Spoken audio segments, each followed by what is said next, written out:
મોડાસા નગરપાલિકામાં શહીદ થયેલ ફાયર બ્રિગેડના જવાનોને શ્રદ્ધાંજલિ આપવામાં આવી।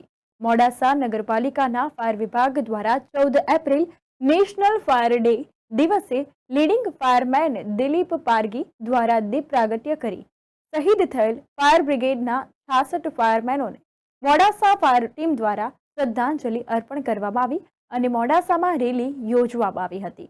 14 April national fire day fire બ્રિગેડના જવાનોને સમર્પિત છે, જેઓ ક્યાંક પણ આગ લાગે કે કોઈ ઇમરજન્સી હોય ત્યારે પોતાના જીવની પરવા કર્યા વિના લોકોને બચાવવા દોડી જાય છે। ફાયરમેનોનું કામ ખરેખર બહાદુરી ભરેલું હોય છે।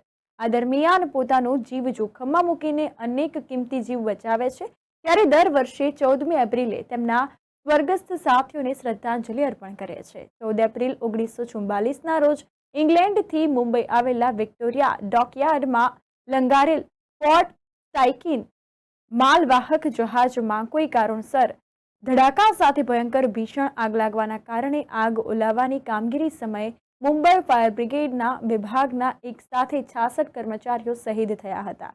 ત્યારે મોડાસા નગરપાલિકાના ફાયર વિભાગ દ્વારા 14 એપ્રિલના દિવસે અગ્નિશમન દિવસ તરીકે યાદ કરીને જવાન શહીદોને શ્રદ્ધાંજલિ અર્પણ કરવામાં આવી અને 2 મિનિટનું મૌન પાળી તેમની આત્માને શાંતિ મળે તેવી પ્રાર્થના કરવામાં આવી હતી।